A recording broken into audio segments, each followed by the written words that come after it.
आज हमारा चलेगा टॉपिक नंबर 2, जिसका नाम है बाल विकास के आधार व उससे प्रभावित होने वाले कारक, यानी basis of child development and factor affecting, यानी कि आनुवंशिकता और वातावरण का हमारे ऊपर क्या प्रभाव पड़ता है, ये हम इसके अंदर पढ़ेंगे। आनुवंशिकता मतलब आप समझ चुके हैं कि हेरिडिटी मतलब हमारे माता पिता, है ना, हमारे बाबा अम्मा, या फिर हम बोल सकते हैं अपनी मदर साइड, जैसे हमारे नाना नानी और हमारे मामा मौसी, यानी कि उनके द्वारा जो हमें गुण मिलते हैं वो सब चीज़ें हम इनके अंदर पढ़ेंगे। तो सबसे पहले हम पढ़ेंगे आनुवंशिकता, यानी कि हेरिडिटी होती क्या है। तो देखें, हम सिंपल बात ये करेंगे कि आनुवंशिकता यानी कि हेरिडिटी क्या है, कि जब भी कोई व्यक्ति को अपने पेरेंट्स के थ्रू या तो क्या होगा फिजिकली या फिर मेंटली कोई गुण प्राप्त हो जाए, वो क्या बोल जाता है, हमारा आनुवंशिकता। कैसे, जैसे आपने देखा होगा कि कोई अंकल आए हैं और वो मतलब उन्होंने तुम्हें कभी देखा नहीं, बचपन में ही शायद देखा था, और अब तुम 8-9 साल के हो गए हो, तुम बाहर खड़े हो और वो तुम्हारे घर पर आए हैं और उन्होंने आपको पहचान लिया, तुरंत क्या बोलोगे, क्या तुम उन्हीं के लड़के हो क्या बेटा?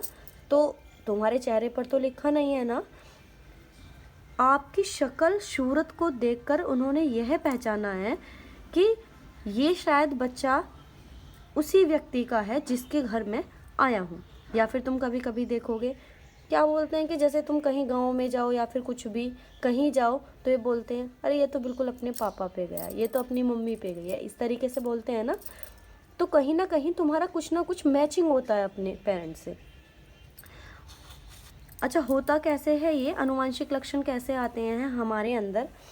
जब भी कोई फीमेल कंसीव करती है यानी गर्भ धारण करती है, तो उसके समय क्या होता है, तो ये देखो, ये हमारा स्पर्म है, इसके ऊपर कितने क्रोमोसोम्स होते हैं, इसके ऊपर भी 23 होते हैं, और ये होता है हमारा अंडाणु, इसके ऊपर भी कितने क्रोमोसोम्स होते हैं, 23, और आगे जाके टोटल मिल जाते हैं जोड़े में, यानी कि 23 जोड़े क्रोमोसोम्स बन जाते हैं। तो ये हमारा, इसमें क्या होता है, अब इस क्रोमोसोम्स में भी जब जो बच्चों के अंदर जो गुण जाएंगे वो ज़रूरी नहीं है 23 जाएंगे, नहीं, उन दो में से एक जाएगा। ठीक है, आगे बताएंगे कैसे। अब क्रोमोसोम्स होते कैसे हैं, ये धागे के समान होते हैं, है ना, और ये जो क्रोमोसोम्स है ये बिल्कुल धागे के समान होते हैं, और इनके ऊपर भी क्या होते हैं, जीन्स होते हैं, है ना, और इन जीन्स में से ये कोडिंग की जाती है कि हमारे बच्चे के अंदर कौन से गुण आए हैं, यानी कि कोडिंग होती है जिसके द्वारा पता चलता है कि हमारे बच्चे के अंदर कौन सा गुण है। आजकल तो ये भी चल रहा है कि अभी वैज्ञानिक बात कर रहे हैं क्या, कि वो उस जीन्स में से ये पता लगाएंगे कि कौन से कोड के कारण इस बच्चे की आंखों का रंग नीला होगा, है ना, या फिर किसकी वजह से इसके बाल गोल्डन होंगे, इसका रंग फेयर होगा, है ना, इस तरीके से, यानी कि अब आर्टिफिशियल बच्चे होंगे। ठीक है, अब बात करते हैं हम इसमें कि ये जो हमारे जीन्स होते हैं ना, इन्हीं के अंदर हमारे आनुवंशिक गुण स्टोर रहते हैं, है ना, इन्हीं से हमारे अंदर हमारी आंखें नीली, काली, सुनहरी इस टाइप की आएंगी। नेक्स्ट हम पढ़ेंगे वंशानुक्रम का नियम।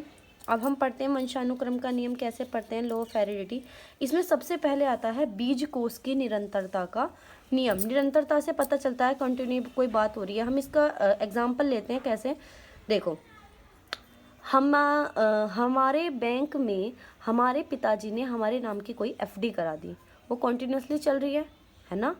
अब उन्होंने तो कोई उस चीज़ का प्रयोग किया नहीं है, उसको कौन प्रयोग कर रहा है, हम कर रहे हैं, है ना। यानी ऐसे ही फिर हमने अपने बच्चों के लिए कराया, हमारे बच्चे उसका प्रयोग कर रहे हैं, फिर उनके बच्चे ऐसे ही प्रयोग कर रहे हैं। तो ये होता है बीज कोष की निरंतरता का नियम। बीज कोष की निरंतरता का नियम ये कहता है कि बालक को देने वाला जीव कोष कभी नष्ट नहीं होता। कहने का मतलब ये है कि इसमें ये जो बीज कोष की निरंतरता का नियम है ये कहता है कि हम इस जीवन में सिर्फ संतान पैदा करने आए हैं और उन्हीं के लिए करने आए हैं, क्या कि सिर्फ संतान ही पैदा कराने आए हैं उनसे भी। लेकिन इस बात की अवहेलना यानी कि आलोचना करते हैं बी.एन. झा कि नहीं, जरूरी नहीं है कि हम यहाँ पर सिर्फ संतान ही पैदा करने आए हैं या फिर हम अपने बच्चों से भी संतान ही पैदा करवाने के लिए आए हैं। हम पूरे जीवन काल में अपने बच्चों को और भी बहुत सारी शिक्षा देते हैं, है ना। दूसरा आता है हमारी समानता का नियम। समानता का नियम क्या कहता है, रिजम्बलेंस लॉ क्या कहता है, ये बोलता है कि जैसे पिताजी वैसा सेम बालक। नहीं, ये जरूरी तो नहीं है ना। अब आप ये देख लीजिए प्रहलाद, है ना, प्रहलाद तो अपने पिताजी के जैसे नहीं थे ना, हिरण्यकुश की तरह, वो बिल्कुल अपोजिट थे। तो ये नियम हमारा अपूर्ण है, ये भी गलत है। दूसरा नियम हमारा है विभिन्नता का नियम। विभिन्नता का नियम ये बोलता है क्या कि इसमें कुछ ही भिन्नता मिलती है ना। अपने पिताजी से जो मिलती हैं वो या माता जी से जो मिलती हैं वो हमारी इसमें कुछ ही विभिन्नता मिलती हैं। और इसमें क्या होता है, देखिए इसमें प्रकृति चयन करती है। कैसे कि जब जो स्पर्म है यानी कि जो क्रोमोसोम्स हैं लड़के के और जो लड़की के क्रोमोसोम्स हैं उनमें से जो ज़्यादा अधिक होगा, जो ज़्यादा अपना वैल्यू दिखाएगा, प्रकृति उसको चूज़ करेगी और फिर एक नई उत्पत्ति होगी, है ना। ये ज़रूरी नहीं हम पहले से ये डिसाइड नहीं करते हैं कि हाँ कि हमारे मान लिया एक दो कोई पेयर हैं, लड़का सिंगर है, मम्मा टीचर हैं, तो ज़रूरी नहीं है वो कि टीचर ही बने, या फिर भाई हो सकता है कि वो जब बच्चा बड़ा होगा तो उसके अंदर वो दोनों गुण आ जाएं, या फिर वो कोई से भी गुण ना आए, ये भी हो सकता है। तो विभिन्नता का नियम यही कहता है। दूसरा है प्रत्यागमन का नियम। प्रत्यागमन का नियम बिल्कुल अपोजिट है। प्रत्या यानी आना, गमन मतलब जाना। तो आप समझ जाइएगा कि आना और जाना अपोजिट शब्द हो गए ना, इसी से पता चल जाएगा कि इसके अंदर कोई ऐसा गुण नहीं होता, ये बिल्कुल एक दूसरे के अपोजिट होंगे, है ना। प्रकृति का नियम विशिष्ट के बजाय सामान्य गुणों को अधिक वितरण करके जाति के प्राणियों को एक स्तर पर रखने का प्रयास करता है। कैसे, देखो ये जरूरी नहीं है कि अच्छे गुण ही ले, वो जनरल गुण भी ले सकता है ना। जरूरी नहीं है कि उसकी स्पेशलिटी ही बिल्कुल जो उस जीन्स में जा रही है वही हो, ये जरूरी नहीं है। दूसरा है अर्जित गुणों के संक्रमण के नियम। अर्जित गुणों का संक्रमण का नियम क्या कहता है कि जो गुण हमने अर्जित किए हों, अब आप ऐसा समझिए इसे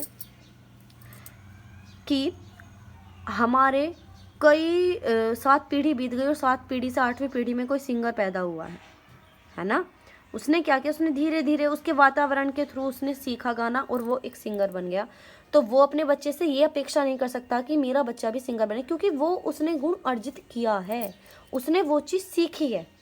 और ऐसा भी हो सकता है कि वो गुण जाए। कैसे, इस बात की अवहेलना करते हैं लेमार्क। लेमार्क ये बोलते हैं कि जब जिराफ थे तो उनकी गर्दन छोटी थी, तो वो छोटी छोटी पत्तियां खाया करते थे, लेकिन जब पत्तियां ख़त्म हो गई तो फिर बड़े बड़े ऊपर क्या हुए, पेड़ हुए, जिसके कारण उनकी ऊंचाई गर्दन की ऊपर हो गई। फिर जब उनके बच्चे पैदा हुए तो वो ऊंची गर्दन वाले ही हुए। तो वो बोलते हैं क्या कि ज़रूरी नहीं है अर्जित गुण वाले जो अर्जित गुण होते हैं उनके संक्रमण अपने बच्चों में नहीं जाते हैं। अब हम पढ़ते हैं बालक पर वंशानुक्रम का क्या क्या प्रभाव पड़ता है। कुछ वैज्ञानिक हैं हमारे जिनको हमें याद रखना है, जो डायरेक्ट पेपर में पूछ लिए जाते हैं। जैसे कि मूल शक्तियों का प्रभाव पड़ता है ना, जो पेरेंट्स हैं उनकी मूल शक्तियों का प्रभाव भी पड़ता है। क्या कौन बोलते हैं, थॉर्नडाइक, इसको डायरेक्ट याद करेंगे। शारीरिक लक्षणों पर जो प्रभाव पड़ता है वो कोल पियर्सन। प्रजाति की श्रेष्ठता पर प्रभाव क्लीनबर्ग। व्यावसायिक योग्यता प्रभाव कैटल। इसे मैं अच्छे से अगली क्लास में समझा दूंगी, किस प्रकार से ये एग्जाम्पल देके बताऊंगी, ठीक है। तब तक आपको ये अच्छे से करने हैं।